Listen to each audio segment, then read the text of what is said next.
Hello guys, good day. Dito naman tayo sa ating motor. Ito yung ating lumang motor. Medyo nakakaligta na natin, napapabayaan natin. So ayusin natin. Medyo pagandahin natin ulit. Gawin nating project. Tapos i-upgrade natin ng konti. Ngayon, ang plano ko dito is unti-unti nating ayusin. Pintura, ito mga fairings nya. Ayan o. Wasak-wasak na yan. Babaguhin natin. Bili tayo ng bago. Tapos speedometer cable, ilaw. Ito. Gagawin natin itong, i-upgrade natin guys. Gagawin natin itong left handbrake. Ayan. Upuan. Ayusin natin. Shocks. Muffler. Ito guys, plano kong tanggalin na.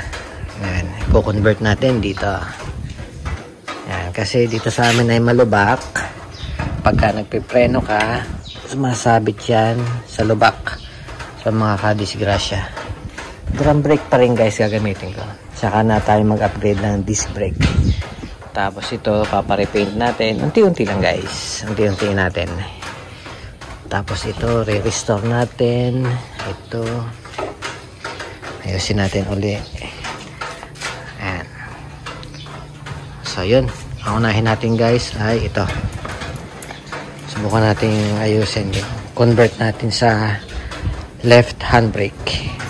May switch na guys yung binili ko para kapag magpipreno ka, iilaw pa rin yung ating taillight. So yun guys, ito yung ating nabiling pang left hand brake. Ayan, 195. Siya ay meron ng switch. Ayan.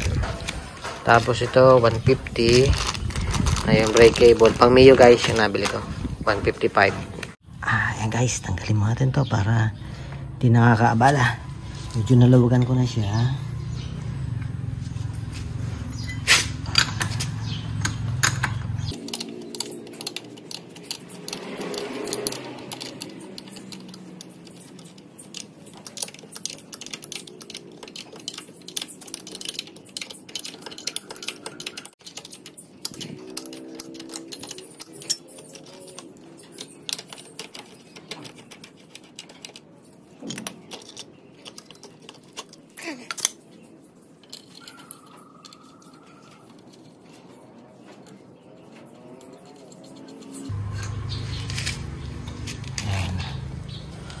Natin, tapos ito tanggalin na rin natin to.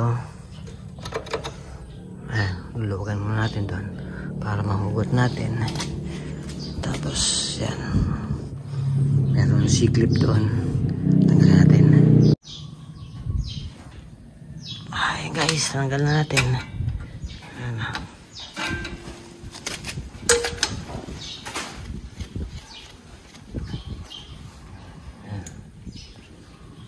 Tabi lang natin guys, at para kung sakaling ibalik natin meron tayong piyesa.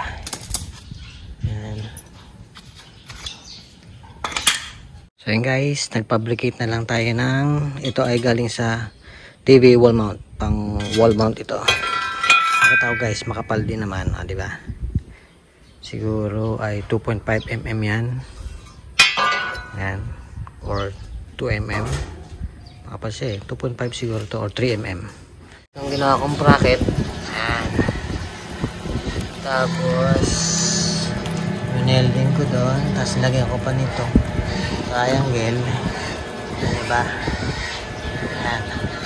Mga pala guys yung pinag-ano natin ng cable. Pinagladladan natin ng cable. Yan. Inilusot ko dito. Yan. Pwede na namang ilagay dyan. Yan. Tapos dito. So dito sa may air cleaner. Tapos dito sa loob ng fork. At punta na doon. Ayan. So pag nililigo guys, yan man siya. Hindi naman siya apektado guys. Hindi naman siya masyadong baliko. So free pa rin naman siyang gumalaw. So yan.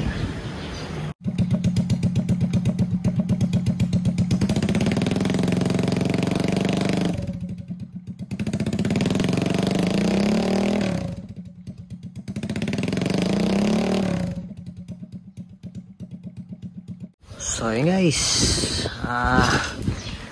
tapos natin yung ating project. Ayan, dapat may spring dito. So hindi pa na hanapan ko guys ang spring para kahit paano bumalik na magtutulak dito. Push, yan, push spring. Yan po ginawa ko. I-welding ko guys dito. Ayan, na angle bar. Ayan. Tapos testing lang yan guys.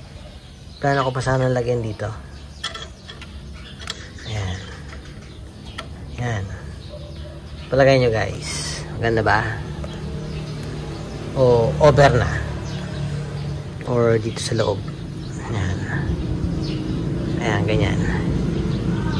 Testingin natin. Ayan. Pero for another day naman guys.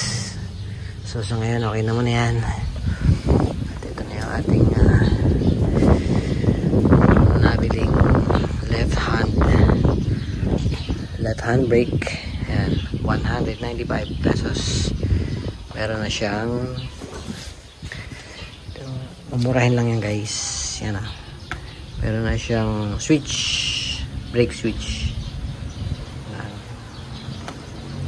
Yung nasa ano guys, ito yung nasa foot brake, lalagyan na lang natin guys dito. Lagyan na lang natin yan dyan. Ito tago na muna natin yan, magagamit pa uli yan in case na ibalik natin yung dati na setup. Ayan, okay na muna. So guys, hanggang dito lang muli, hanggang sa susunod.